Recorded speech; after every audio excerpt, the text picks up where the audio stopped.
Everyone can see? Yep.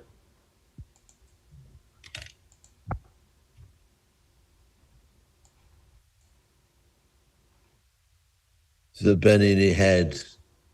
The term Baroque is derived from the Portuguese Barroco, or oddly shaped pearl. The period extends from 1600 to 1750 and is associated with excess, but also with the development of secular genres, still life, landscape, portraits, interiors. So what happened in the 17th century? What it runs parallel to the Baroque period? What is it, the age? There's the trend. There's the separation of Catholicism and I don't know what do you call it, Lutheranism and that stuff, right? So I think there's like the Trent, the thing, Treaty of Trent, and just prior to this is like the sacking of Rome, so which is, I guess, mannerism. There's quite a lot of change going on. Renaissance is kind of dying because of that. It's the age of the Enlightenment. Yeah, and reason. And philosophically, it's termed as the age of critique. So critique is introduced into philosophy. And also what happens in science, the revolution in science. What's that revolution? Copernican revolution, kind of. Copernican, which is what? The decentering of the Earth. So the Earth is no longer the center, so it's decentering the Earth. So we get an enormous change to do with decentering, another kind of feeling of infinity, which is based upon other scientific notions. Could someone explain infinity? Well, I mean, I think there are two aspects to infinity, right? Because in this time they discovered they have the microscope, right? So they discover infinity in the sense of the infinitesimal, which is a one play, and they also are obsessed by this idea of the infinite. So how do I talk about that? So that with no limit. So we get a different conception of space, which is predicated on an idea of infinity. Also, the excessive, this figure by Bernini, what does its point towards? Not just exaggeration, but a sort of emotional intensity. Yeah, I mean, this thing with Bernini and the Baroque, and certainly in terms of Italian Baroque, right? I mean, the church, the Catholic Church, is losing its popularity, and so this image of the sacred God and the sacred image, right, that is outside of the human, is a problem. It's not attracting people to church anymore. So you could say that is why suddenly the depiction of Jesus in a number of paintings suddenly becomes actually human. The faces start to become human so it's going against this perfection of the Renaissance and bringing in the human aspect into the image. You get a shift from Renaissance, which is based upon a sort of idea, a kind of Platonic measure, an idealized form. And you get a kind of human engagement, secular engagement, embodied by, say, Caravaggio. Yeah, I was thinking that's what I was trying to think. So Baroque art introduced a new code of visuality with this a sense of self-reference to the process of art itself. It coincided with Enlightenment reason founded upon rational and deductive ways of observing reality, allied to the idea of philosophical critique. This is one of the great paradigmatic paintings of the period, if not the greatest paradigmatic painting of the period. It's in the Prado. It's a huge painting. I saw it last week, Jonathan. You did? Yeah, it was amazing. Tell me about it. What happened when I mean, I said before that it was going to be quite annoying going around with the toddler, and so I had really limited time, and she was asleep, but she happened to be asleep then. And this is in the Frick. Is this in the Frick bit? Is what? Is this in the Frick collection part of the museum? I can't remember. There's a whole room of Velasquez. Yeah. There like seems to be about like 4 rooms around where I saw this. But you know, I'd rather hear you talk about it. I mean, it puts the painter as the center. So you get, I mean, this is what is in front of, what is behind, and what resides in the midst of such questions. This is a painting that poses its own questions or becomes its own speculative content. So its subject is, in a way, painting. And the king and the queen are just in the mirror.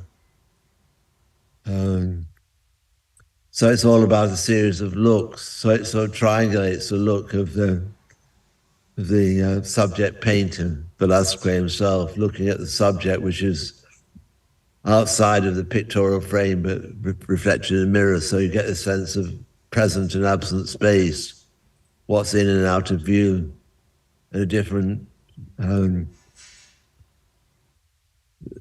ways of looking back and looking across that. So mysterious painting, you can't imagine where it came from.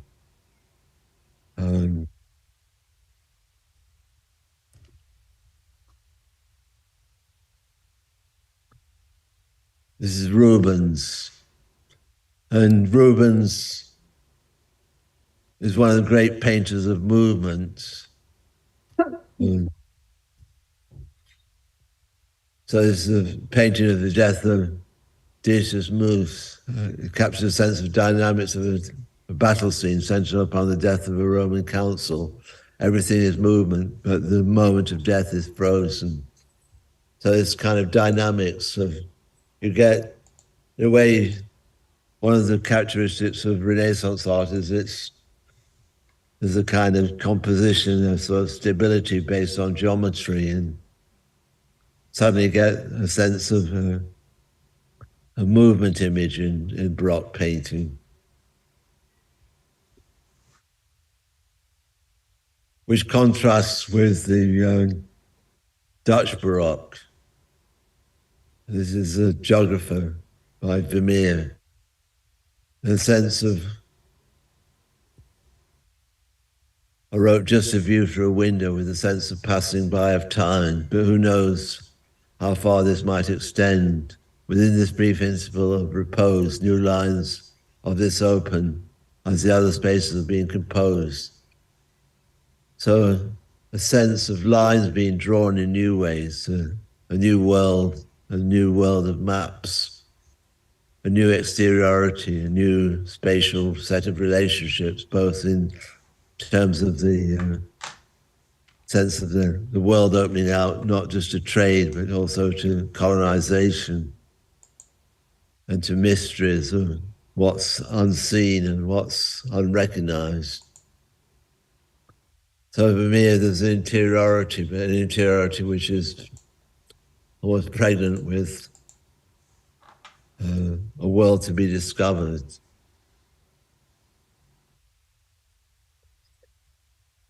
We have Rembrandt always dressing up. This is self-portrait of Zeus laughing. Rembrandt is always dressing up, composing new identities by exploring the multiplication of being. Painting becomes the age between composition and its dissolution. This is a late painting, painting where he's lost his centrality in the market, he's becoming impoverished, and yet he's finding the sort of almost the autonomy of painting itself. The reason for painting is within painting itself, within a discovery of an identity outside of fixed norms. One of the great I mean, Rembrandt did something like, I think, 35 self-portraits. So it's almost a genre in its own right with Rembrandt.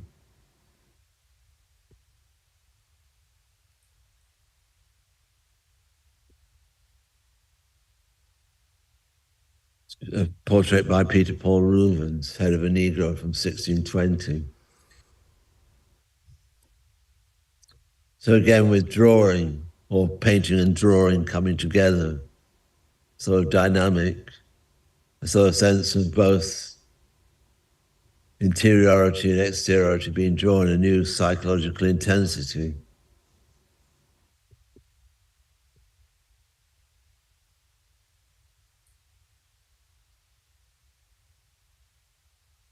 So, I mean, my thesis is that we're both much more, we've departed a long way from the age of enlightenment, but we're also a lot closer to some of the preoccupations within the art forms of the Baroque today than we might have been 100 years ago. This is Joan Sanchez Cotan, Quince, Cabbage, Melon, Cucumber from 1600 or around 1600. He was a monk, and he was, before he went into the order, he painted religious subjects, but when he was a monk, he painted these still lives. And no one's sure whether or not, there's no textual evidence about why he painted a still life in this manner. It related to how they preserve food in the larders, often hung vegetables. But this takes on a kind of formal composition, an abstraction, and a play between this black empty space and the naturalism of the fruit and the vegetables. One of the greatest still lives in the history of still life painting, I believe. Whether it's allegorical or whether it's naturalistic, whether it's realist or, I mean, probably allegorical. Allegory comes from allos, which is other.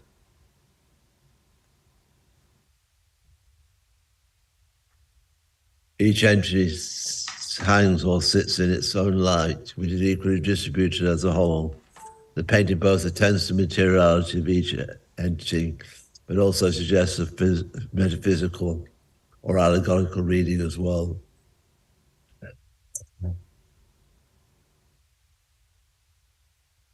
When we went to the Wallace collection, we looked at the two Peter van de Hoek. De Hoek is spelled wrongly, I think. Boy bringing bread. So you get this sense of the occasioning of everyday life, the relationship between light and geometry in this painting is really pronounced.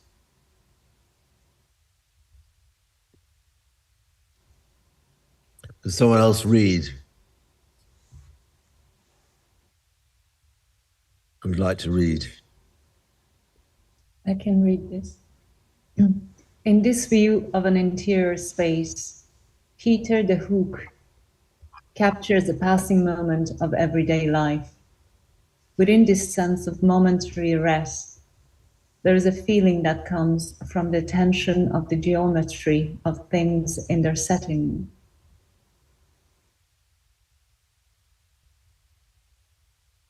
And when we went to the National Gallery, we spent quite a long time standing in front of this painting. Fabiana, could you recall what was said?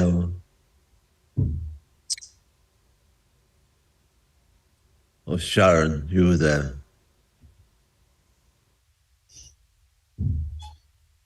This is painting just at the beginning of the 17th century.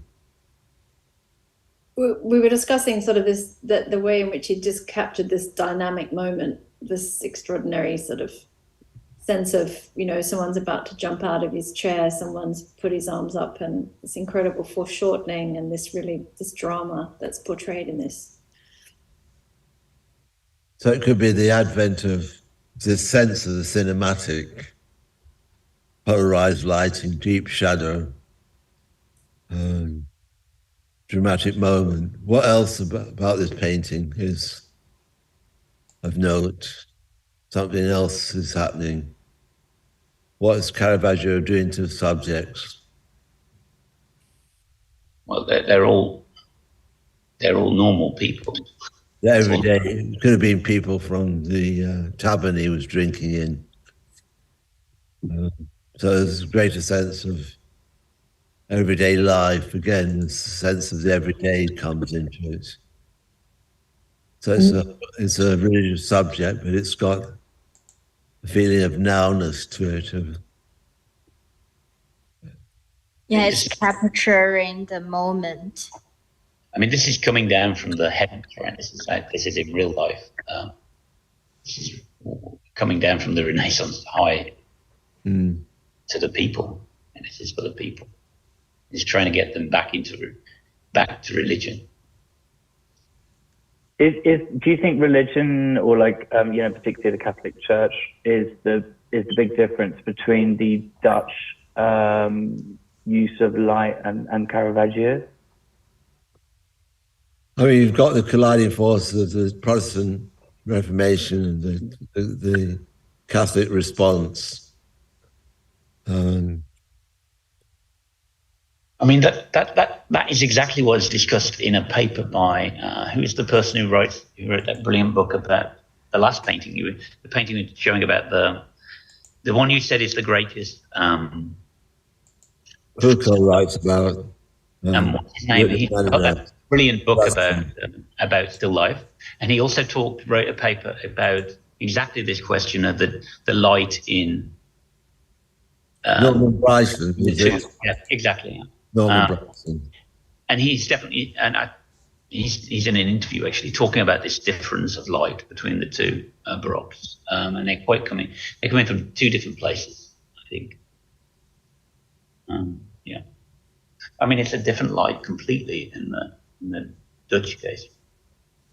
So in a way, it's the root of modernity. This change in light and space and temporality and categories of everyday life as opposed to sacred, and the ideal as opposed to realistic.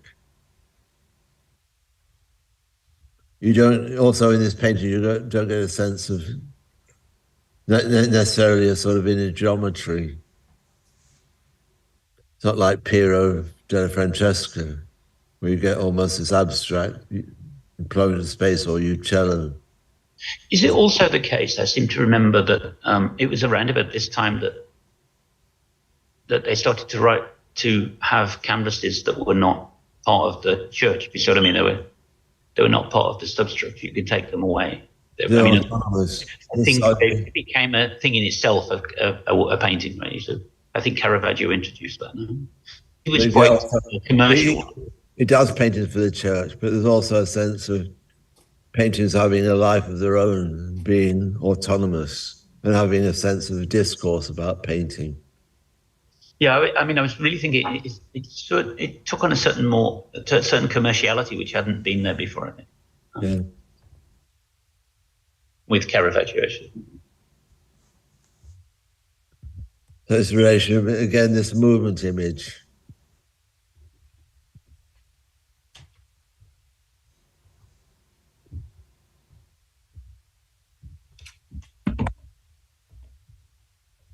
This is Claude Lorraine. Someone else reads. Sharon. Sure. In this painting by Claude Lorraine, Seaport at Sunrise, 1674, there is a careful observation of light, which was enhanced by sketching within the actual landscape. This practice of careful observation became a feature within the advent of modernism.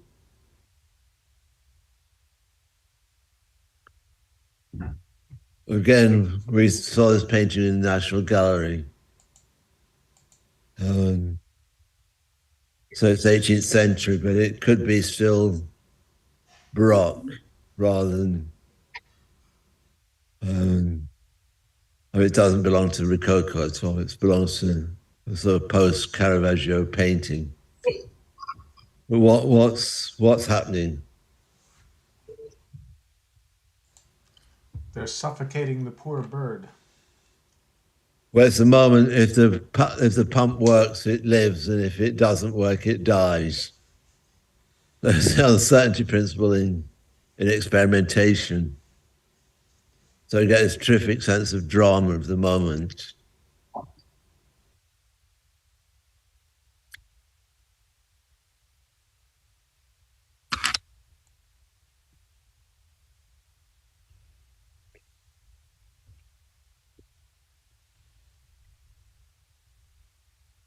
So one of the key moments is identified as a modernist painting. Because I want to do a reading of this painting. What's its significance? So it's Courbet is a realist, but what does realism entail? What's happening in this painting?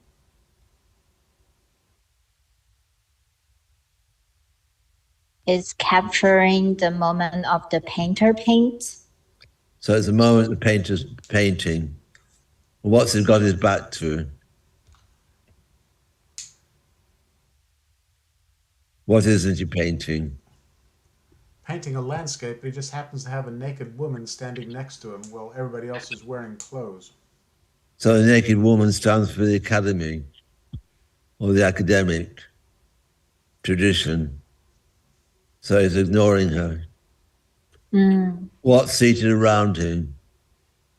It feels like the great and the good have all just wandered in off the street. The great and the good, it's the whole cross-section of society. So it's the relationship between academy, realism, and the social, and all aspects of the social. So he's making a relationship between the aesthetic and the autonomous and the social and the critique of the social.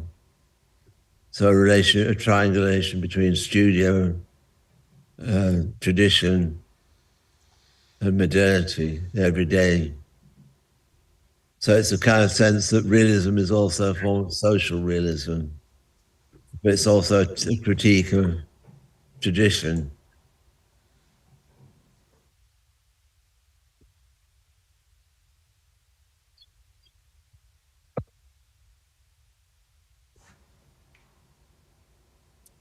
I thought we'd include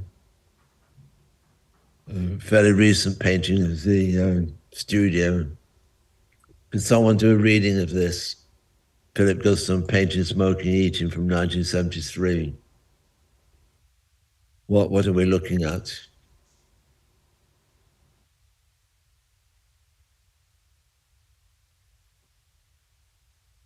Is it a surprising painting of the studio? What's happening? Go on, have a go.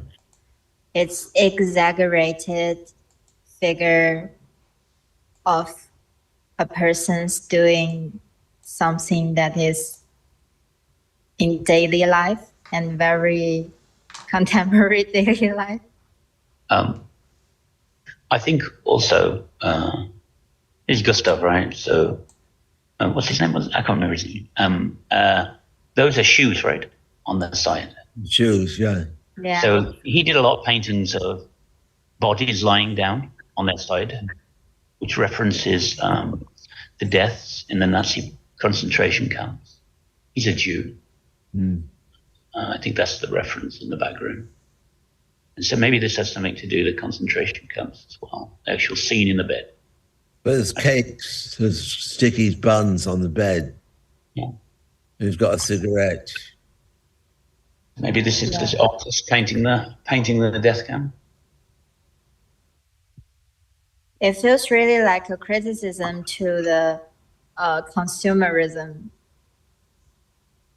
So there's everyday life again. Yeah. There's a reference to a kind of historical trace that I wrote, Philip Gusson creates a portrait of the artist in his studio and seen as one of dereliction, the nightmare setting in the sense of inertia occupies a space. I mean, he hasn't got the energy to make a critique.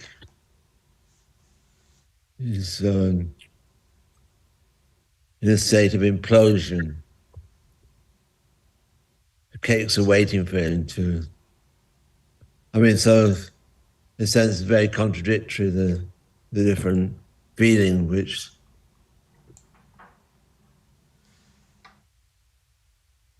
doesn't move, is inert. Are the shoes, I mean, did he talk about the shoes being a spectre of the Holocaust, or is that just sort of our contextual reading of it? It's just, There's a whole history of that. I mean, he used shoes as a kind of, it's also waste. It's thrown away, so kind of, it could be of the dead, accumulation of the dead. So when you go into the studio, you take the dead with you. I believe there was early on a portrait, a photo of lots of dead people with their shoes, and their shoes stacked up next to it, which he used as a reference for a painting. I'm talking about this because I heard a talk about it. He was showing the pictures. It wasn't so long ago, so I think that's where the initial thing, and then it just reoccurred all over the place. I don't know how much he talked about it, but there was definitely some. There's also a sense of disease. And you sit smoking a cigarette and about to consume the buns. And he died of a heart attack. So he's very unhealthy. I was going to say, it definitely looks like he's got a death wish. Yeah. By his actions, by what he's doing. But I mean, what's also important is he wasn't doing anything like that just before he did that painting, right? He was completely he's in another world completely. So I think there's also this rejection of Greenberg and modernism, right? This is turning away from that as if it's a waste of time. It's very interesting. No one would talk to him after he did these paintings in his milieu. He's one of the most tasteful abstract expressionist painters, very decorative. I mean, they wouldn't forgive him, right? And the only painter that would talk to him was de Kooning. De Kooning thought he was on something, but all the others thought he'd gone gaga. I mean, he had 10 years in the wilderness before people started to think there's something about these paintings. Well, I mean, that going against Greenberg was quite a big thing to do, right? It was kind of, at that time, it wasn't easy to do that. Went into the metaphorical desert if he went against Greenberg. But no one talked to him other than say, de Kooning. So there's a sense of the studio being an isolated place. So there's a lot of things which are going off with the sort of whole narrative. The self-disgust. He was disgusted that he didn't had stopped referring to the world when he was an abstract expressionist. He felt the world was such a heavy, corrupt and derelict place that he wanted to, and he started looking at underground comics. So in Greenberg's sense, kind of kitsch.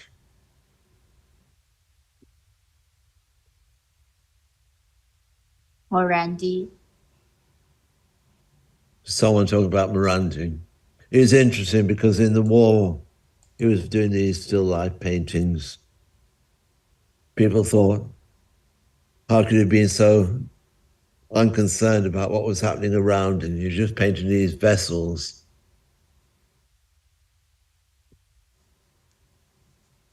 Someone read this.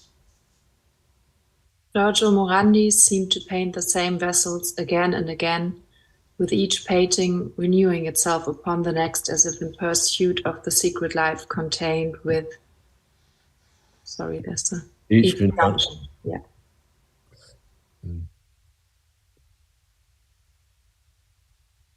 So what do you think that secret life is?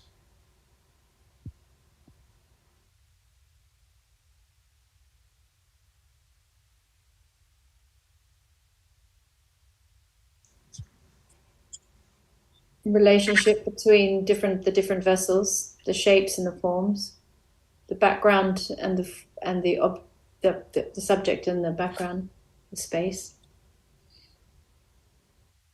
Or just the subjective? And fictitious to those vases.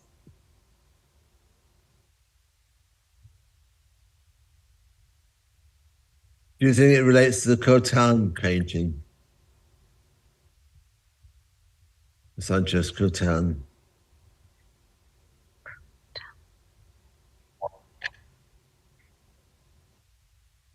Sorry, which painting did we The talk about? Sanchez Cotan, the one of the Still life. The still life.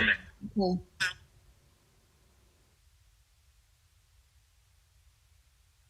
Anyway, Just Wasn't there a lot more allegorical kind of potential in that one, whereas these are all quite similar, similar vessels, or at least, I mean, or maybe the lack of potential for allegory is some kind of meaning. I mean, I think that tension between them being, I mean, almost pure painting and a sort of repetition of the self-same, which leads to a sense of, I mean, he started off as a metaphysical painter, a la Giorgio de Chirico. And so his background was in a kind of allegorical painting or metaphysical painting. So if you kind of repeat the same subject matter, you transcend it, maybe. Well, it's intended. It becomes something which is something both evades language and at the same time invites a sort of commentary upon why the repetition, why there's the same vessels again and again and again, why the poverty of the vessels, and why the attention to these vessels when the war was going on in particular, or the rise of fascism in Italy. The one on the left. I'd like to add I'd like to also add the inner feelings of, Morandi's focus on form and shapes and neutral tones of gray and white, and there's certain calmness, certain inner peace, something that is really all the others are going on around the world, and yes, and that he is going into, in a way, interior of the inside of painter. That's my reading of Morandi. Similar thing when I was doing my abstract in RCA, a lot of younger painters, so how could, you're just looking at colors and forms and shapes and sort of neutral, or what is it, equilibrium that I was looking for. And I think each artist have different things that we portraying. So anyway, that's my reading of Morandi. I think that these are not all vessels. There's 3 vessels and one object that is similar to the vessels. The one on the left looks to me like it's not a vessel, and the comment is on something about similarity, but it's not the same.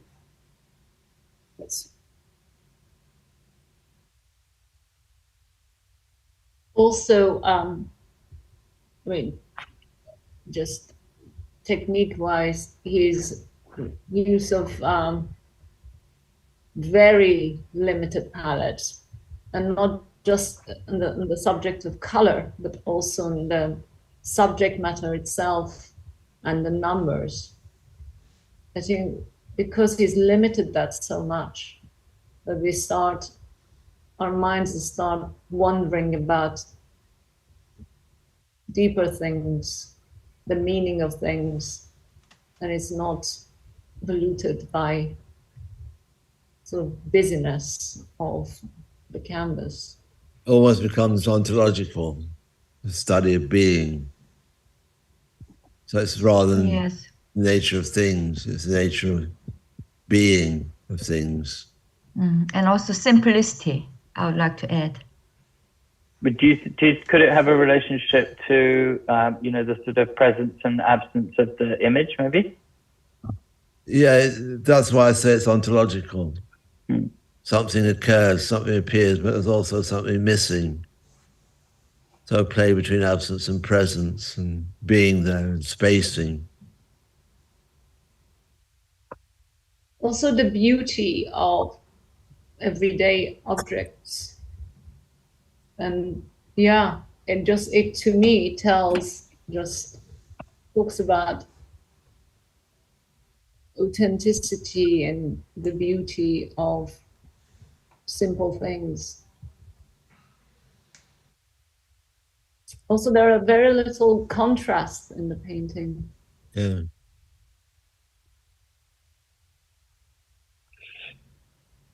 Delacroix. And a sense of what is made of, which comes out of Rubens in a way, sort of history painting or large-scale compositions.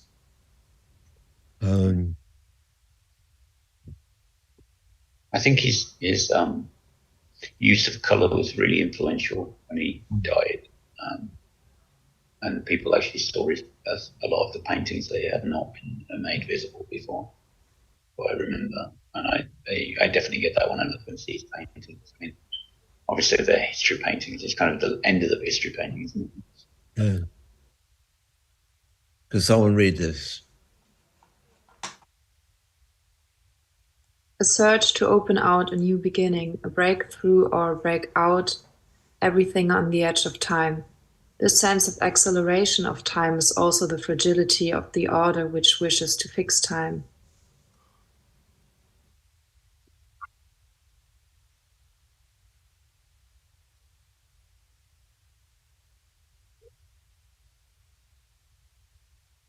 In his painting of the effects of the aerial bombardment of the town of Guernica in 1937, Picasso captures the entanglement of broken bodies of inside and outside of history. Why do you think Picasso is very ambiguous? It's not just a modern painting. It goes backwards. It looks at, some of the symbolism is archaic. Hands with swords, broken swords, bulls and horses.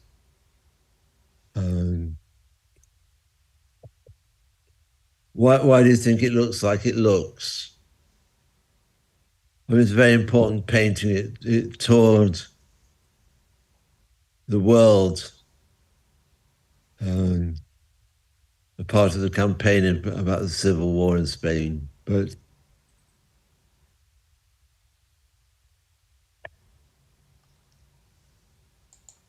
I guess it needed to be understandable to the people of the time in part, so maybe some of the traditional symbolism. who's seen this painting? It's in Madrid. Yeah, I've seen it. What was your feeling when you saw it?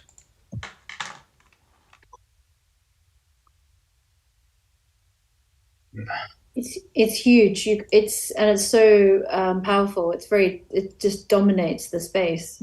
It's extraordinary. He wanted it hung in the Prado. He said when Spain becomes a democracy, he expects it to be taken back to Spain and hung in the Prado. It's not in the Prado. Do you think it should be in the Prado? I think in the Reina Sofia, there's a construction to arrive. I think they created a sequence of rooms and paintings that you have an extra encounter when you're in that room. It's a bit like Les Damoiselles d'Avignon. Les Damoiselles had the most drawings of any painting, certainly in the 20th century. I think it should be in the Prado. I think it's got that blackness, that darkness, and I don't know. There's so many paintings that we've seen tonight with the Velasquez that it sits very comfortably in that space, and this heaviness, this history, this Spain has this a darkness. It sits with that.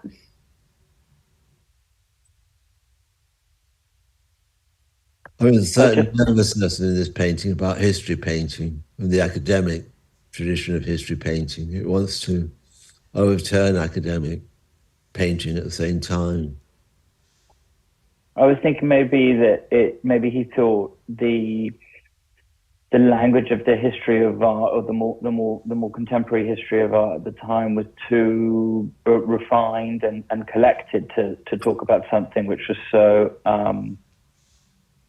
violent and kind of abhorrent or something. Maybe, I mean, someone once told me that, if a mother loses her child, there's a kind of like primal groan or exclamation of some kind that comes, that is just very, very, a primal thing. And maybe, like you say, it's his painting of the affects of this thing, and how to represent the affect of something that is so outside of the capabilities of language. Mm. I mean, in a sense, one of his influences is definitely Rubens. A sort of sense of dynamism and movement, and it doesn't restrict it to 20th century iconography.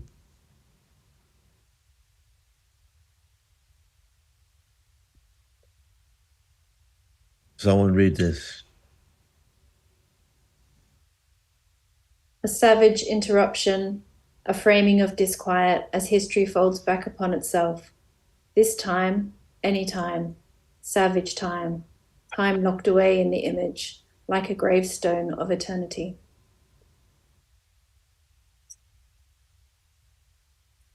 This is Leon Gollo, Interrogation 2 from 1981. Has anyone seen these paintings? They're vast paintings. They're painted on tarpaulins without a frame. They're hung as tarpaulins.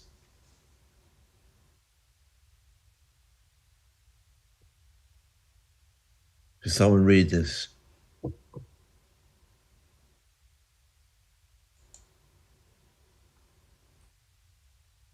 Leon Gollo painted historical passages, but in ways that depicts the hidden or repressed dimension of it. In this instance, it is in the form of secret wars that have no visible source material. So it was a war of the disappeared in Central America, where you had these death squads who literally assassinated political prisoners. In fact, over all of Latin America, various times there have been these death squads in Brazil, Argentina, Uruguay, Central America. It feels like ash can. Yeah.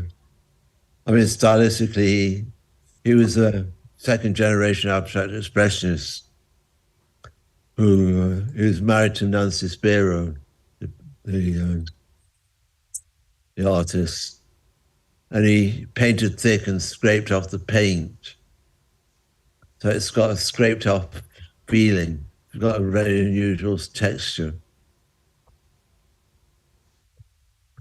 but vast and sort of almost comic.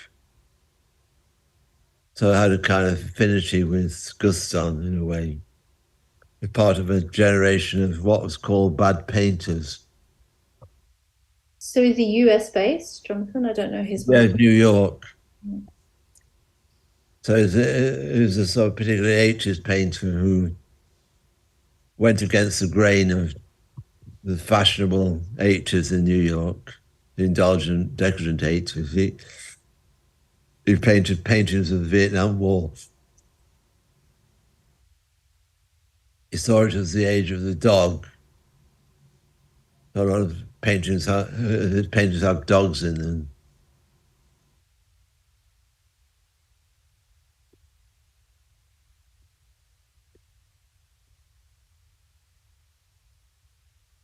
So we have interior. This is Bonnard.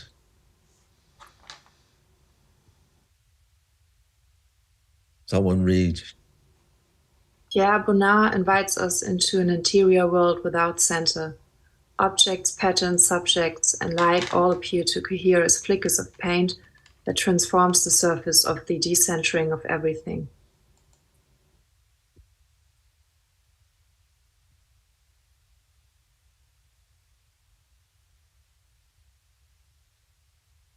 So I want to talk about Bonnard. Who's seen a lot of Bonnard paintings?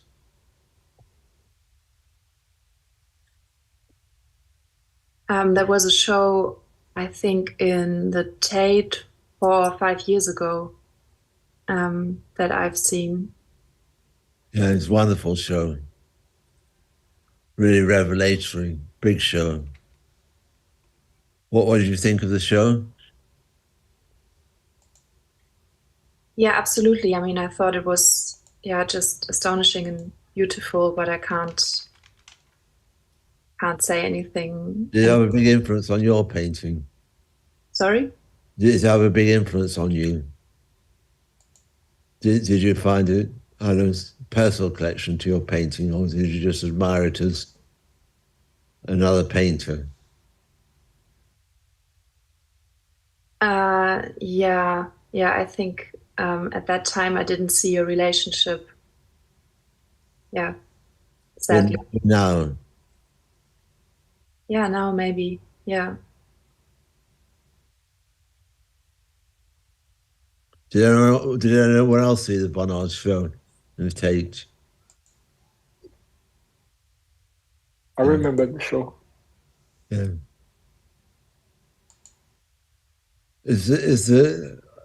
Picasso thought it was too almost feminine, too light a touch. So he sort of, in a way, it's sort of the opposite of Picasso.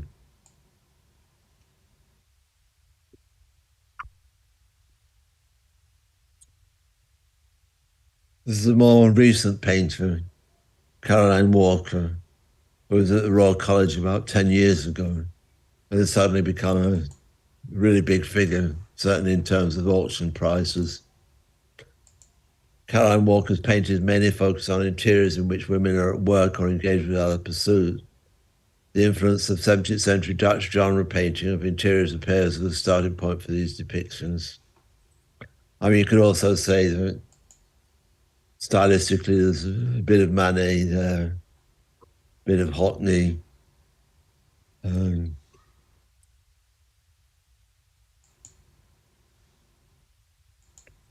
Why the sudden attention to this painter?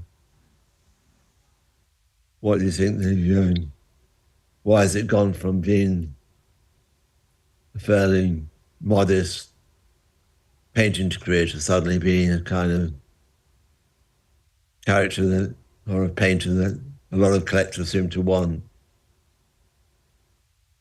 The subject matter, perhaps, like the domesticity, female voice. It's like being relatively unheard, and yet, he's clearly talking about concerns that haven't really been given that much of a voice within male-centered painting. So lots going to be happening in the next year or 2 years around this arena of painting.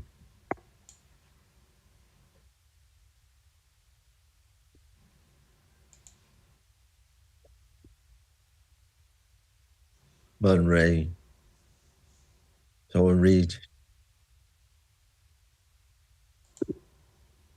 Man Ray juxtaposes the face of a model with a mask.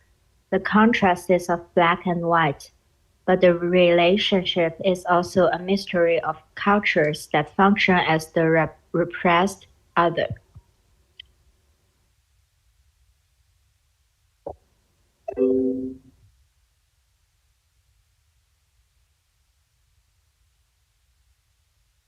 Again. Frida Kahlo references the passage of time flying by in this painting. To attempt to make a portrait of the self It's also an issue of capturing a sense of time passing. So certainly within Baroque sensibility, you begin to see different ways of trying to attend to time.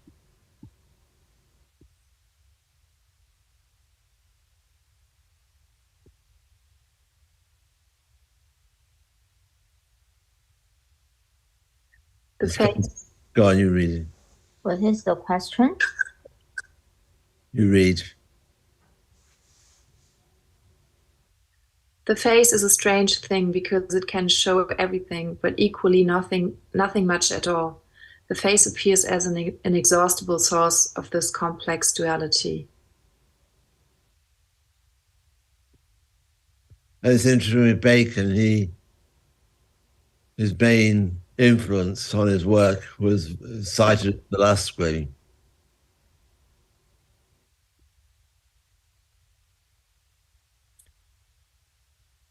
It's another painter that's gaining increasing amount of attention, Jonas Saville.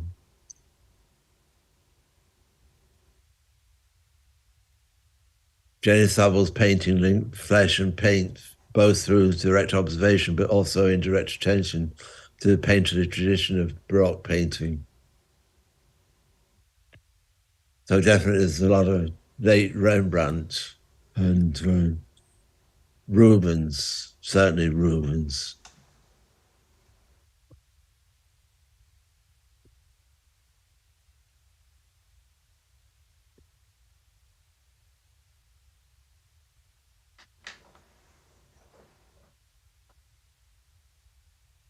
In this painting, Still Life, number 2 from 2018, Roger Zou depicts his subjects, Roger Zou depicts his subjects lying on the floor looking into space. Stillness and silence appear to be joined together in the gaze of solitude.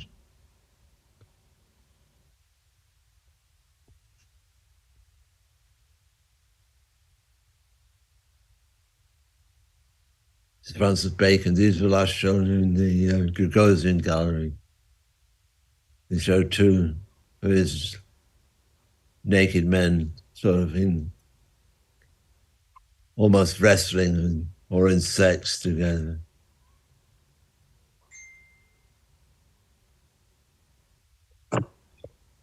Someone read. Francis Bacon drew his influences from Baroque painting, in particular Velázquez and late Rembrandt.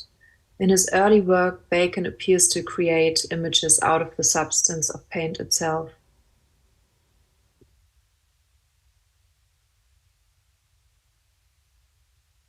It's Joel Peter Witkin. They're small images, but the surface is scratched and kind of almost defaced. So they have this feeling of a surface attraction and an abject depth to the image, a sort of repulsion, attraction, repulsion dynamic.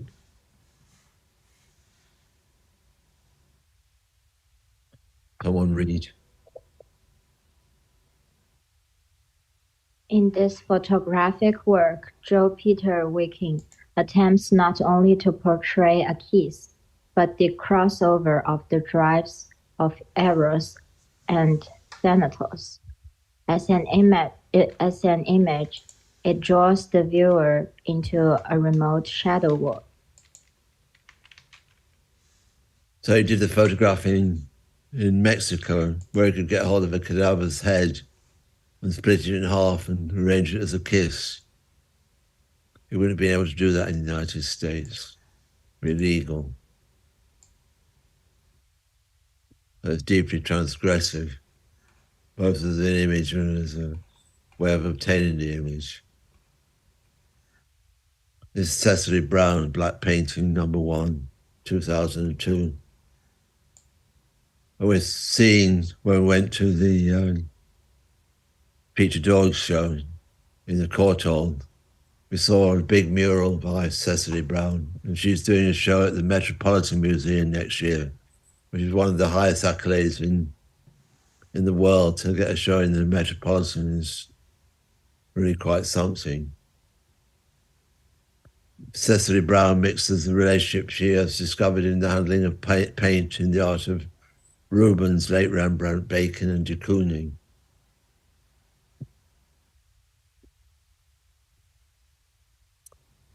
This is de Kooning, Sweet Hot Drift from '63. He was a house painter in Holland. He used these big brushes, house painting brushes, to paint some of these paintings. And you get this feeling of a mixed economy of landscape and flesh.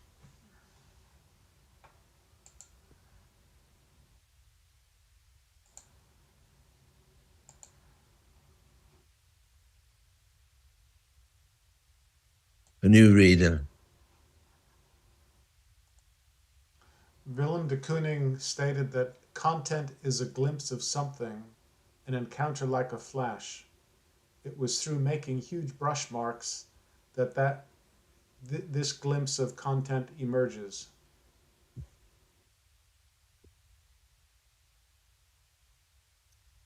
Frank Stella, who's studied a lot of Baroque painting. He's very interested in Baroque painting. In this painterly relief, Frank Stella captures the abstracted feature of Baroque folded space, and with this, the seeming burst of energy that accompanies it.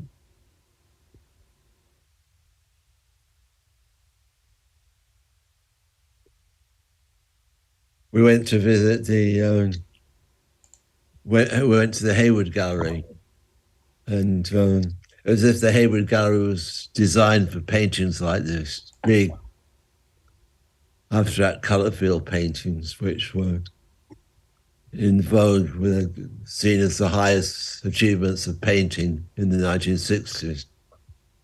Most expensive paintings, the height of Greenberg's formalist influence.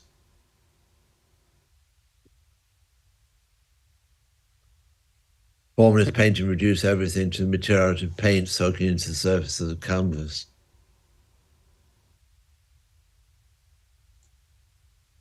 This Shomi Tomatsu, really great Japanese photographer.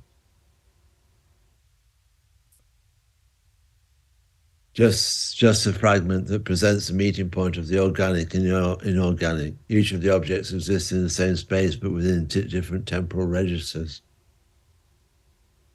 Plastic doesn't deteriorate in time. The bird visibly rots in time.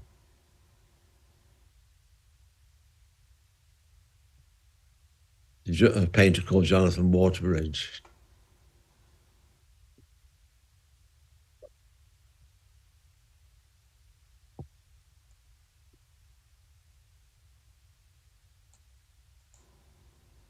This returns us to the Hayward Gallery. Does anyone talk about this work? Who visited Fabiano?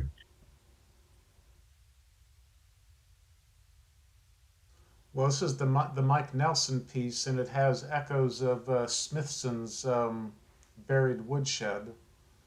So there's the decay, and entropy, I guess. Yeah, I think a lot of collection of stuff as well that in the photography kind of function in the same way. There's a dark room underneath this, which you walk around on the interior of this mound of sand. You discover an underground dark room. Yeah, I thought obviously you pick up on the Smithson thing, though this hasn't collapsed right, and Smithson's collapsed. There's a very strong smell of rubber, which I think also reminded me of Smithson with some of his playing with pouring glue down the mountain and stuff like that. I think there's also more about this than just that. I mean, you can't avoid Smithson with this book. I found there was a very heavy touch for this show. I'd say it wasn't the only work that actually reminded me of Smithson. I wasn't surprised when I went to the bookshop and I saw Smithson's book there for sale. I think there was quite a lot of references to Smithson. Smithson was underneath the whole thing. There were other places where he was there as well. Before I got to this room, I was already thinking of Smithson.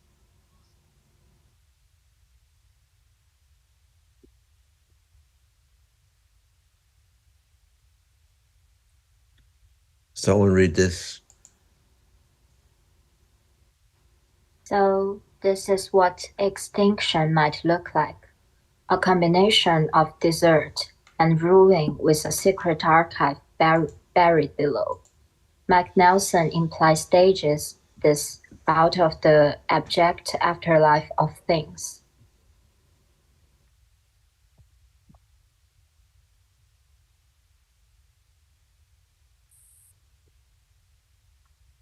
Yeah, the thing that the whole exhibition was a retrospective also becomes a collection within a collection, isn't it? Like, because if you see, these are fragments of works as well.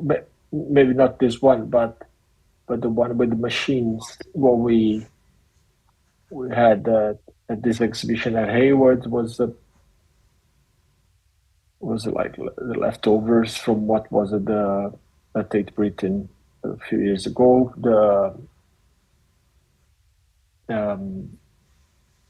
The maze was also a smaller rearrangement. So I am actually very impressed by this.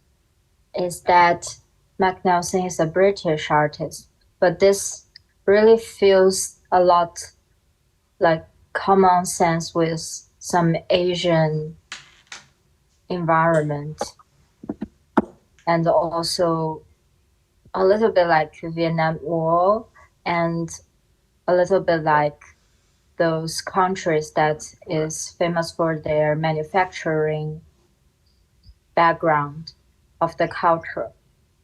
It just feels like very internationally and especially Asian kind of feeling of his work. It could be also The Zone in Stockholm by Tarkovsky. Yeah. Tarkovsky. A filmic reference.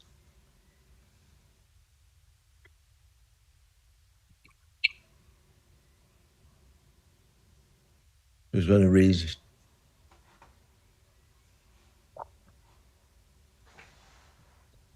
A hot air balloon casts its shadow across the empty sands. It is uncertain if it is descending or ascending. The mood of the painting is on the edge of withdrawal of content, but holding this in a state of suspension.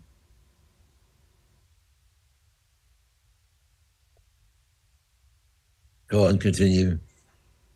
Baroque art introduced new configurations of the image and temporality. The polarity of what can be rendered still and what moves is intensified within the depiction of reality. Time is turned into a texture that might be touched, but is equally rendered as an abstraction folding back upon reality. This folding within temporal depiction opens out a relationship to allegorical figuration. Infinity thus enters the delicacy of the everyday, which opens in turn the basis for the modernist autonomy of art. Bourges defined the Baroque as that style that deliberately exhausts its own possibilities. Modernity appears as a likewise acceleration of such an exhaustion. This is my closing. Exuberant, still life with pottery jars from 1660. Morandi. It's got a reference to Morandi, obviously. It is painted by Gareth Cadwallader. A young woman looks down on a single fruit. In the background is a sea in the sky. Something is in the air, a thought, a feeling, something, anything.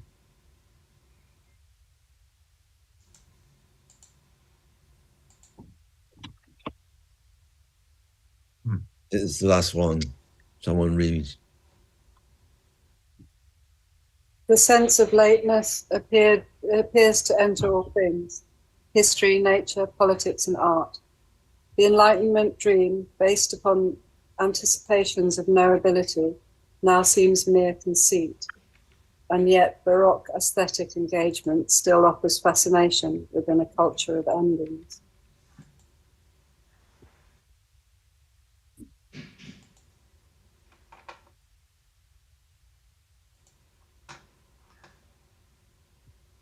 Is that a fair ending?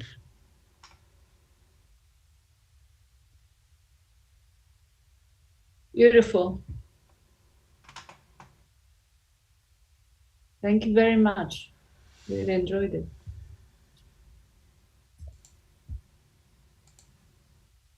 Do you think Baroque painting also influenced the Russian painting?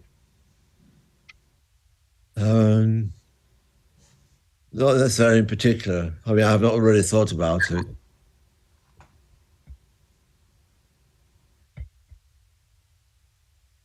I'll put a link on the chat to the Biennale of Baroque from Paulo Herkenhoff in São Paulo Biennale.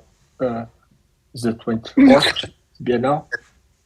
And he revised Baroque and bringing in a series of contemporary references to organize the show.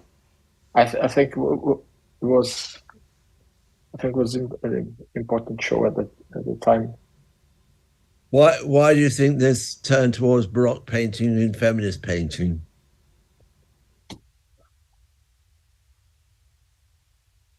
Why this thing of late Rembrandt and late Titian and late Velasquez and Rubens as a reference point for feminist engagement with the painterly image?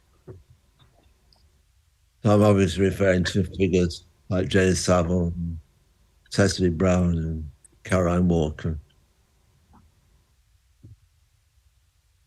Is it our attempt to try to retouch base with what's real, what makes us human in this sort of digital world, this post-digital world? I felt also, thing with Abigail, the desire to touch and the touch feel of paint again as a sort of something which isn't necessarily in the scheme of modernity, but in a kind of a tradition of intensity and there's also something about the body in relation to the environment, isn't there? Because from that era, the body was seen as being ultimately connected to the cosmos. And, you know, where we are experiencing that now more than ever, that our actions are direct, our bodies, everything that we put on our bodies and how we experience, you know, everything that we have around us has an impact on the world. We understand that fully now. So there's a kind of, for me, there's a link there, a massive link to that era of seeing the body embedded within the cosmos, that they're one thing.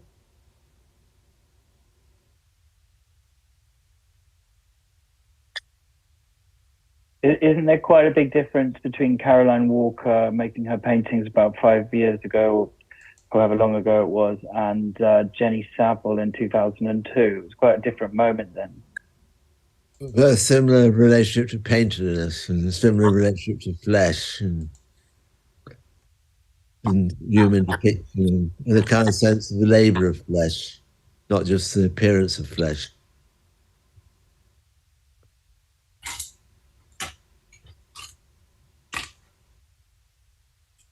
I mean, it's just been a slow kind of burning relationship which has come up and sort of taken hold now. I mean, there are other kind of tendencies within painting. But do you have a theory on it, Jonathan? Why? I think it's the desire to escape the dead end of nihilism in particular, the kind of one-liners, serial production, industrial, more sensual relationship to materiality, a more authentic relationship, a more felt relationship to tradition, a desire for a passionate relationship to what you do. Intense, I mean, particularly an intensity which you find in the Baroque as being, I mean, sort of an abandonment of, I think, ultimately a kind of a nihilism which has entered art, and a kind of a productivity which is machinic. So some of it's reaction and some of it's vision of the future, some of it's just throwing the dice in another direction. But certainly it's a change of mood, of collective as well.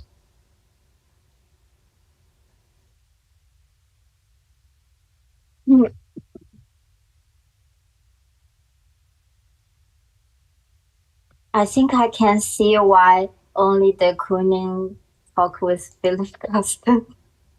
You can see what? De Kooning. Only talk with Philip Gaston. Yeah.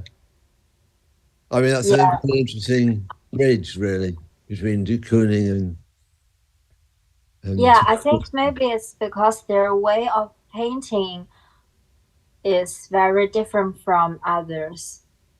And I'm recently reading a book called I Paint What I Want to See. No. I don't remember the name of the book, but it is the interview from someone with Philip Gaston, and he said this sentence, like, I paint what I want to see.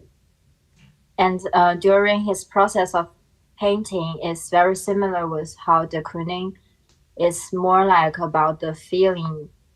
So he usually didn't really plan about what he wanted to paint. I've got this quote about drawing. He said he likes drawing to be almost blind. Yeah. And a sort of revealing a secret.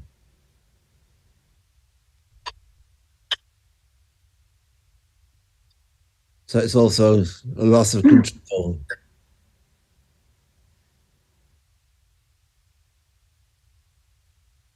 Also, for the drawing that we saw in Joseph Beuys's drawings, it's also like not a plain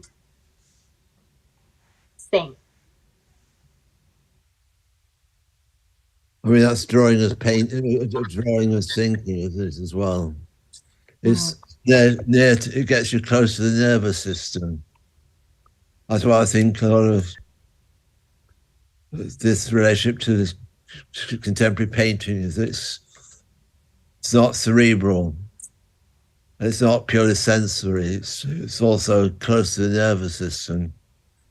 I mean, I think when we're looking at paintings in the Wallace collection, we talked about Velasquez and the hands. And the hands are really where the nervous system's focused. It's not the brain, it's not passion exactly, it's the nervous system. And in a way, nervous system mediates the relationship between the cognitive and the sensual. I mean, that's just, I begin to think this about why hands play such a strong relationship in Titian, in Velasquez, in Rembrandt.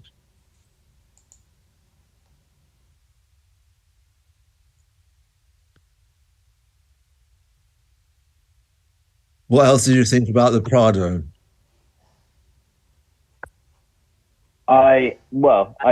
It's so big that I really need to go back. I was amazed by the the black pictures, the Goya ones. I think I'd seen so many reproductions of them that really, I kind of almost felt like I knew them, and it was really great to see the kind of intensity of them was so much more than I could have hoped for.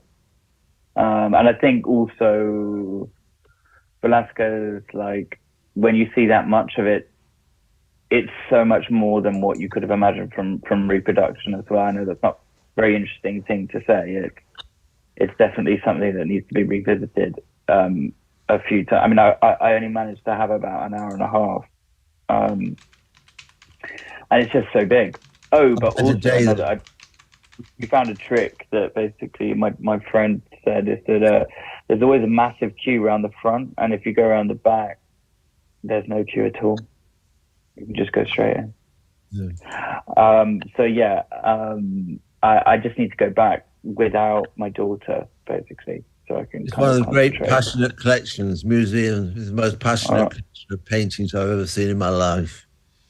It's kind of crazy how, I mean, it's other people said this to me as well, is that, you know, we're used to, well, I mean, as Londoners, used to going to the National Gallery and having like a kind of a breather between masterpieces in a way.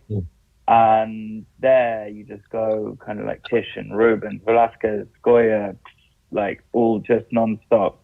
And it's almost like you might think that you would get some kind of fatigue by it, but it's almost like a big crescendo all the time. Like being on drugs. Yeah. I mean, it's like constant high. You think, where's the next high going to come from? And it's whoosh. It really takes you by surprise. It doesn't let up.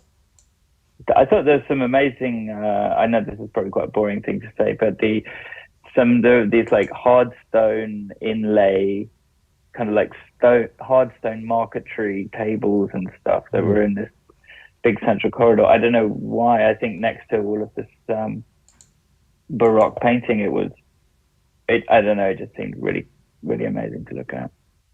A different speed of something, but it was really great.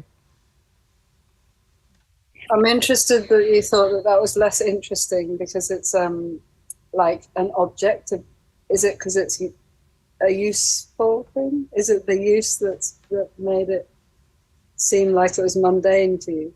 It's obviously not, it's not so usable, is it? It's too excessive to be used, too overwhelming.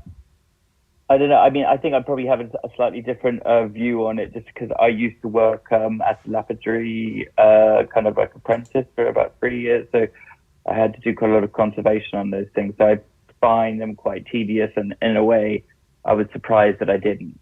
So it's sort of kind of a bit of a personal thing. But yeah, I guess when you're around such great painting, it does seem strange to be looking at a table. But yeah. One thing which surprised me was Goya's Rococo paintings. I found them really exhilarating. I don't think I saw them. What's the difference? What are the Rococo ones? There's a lot of Rococo paintings by early Goya, where he's doing also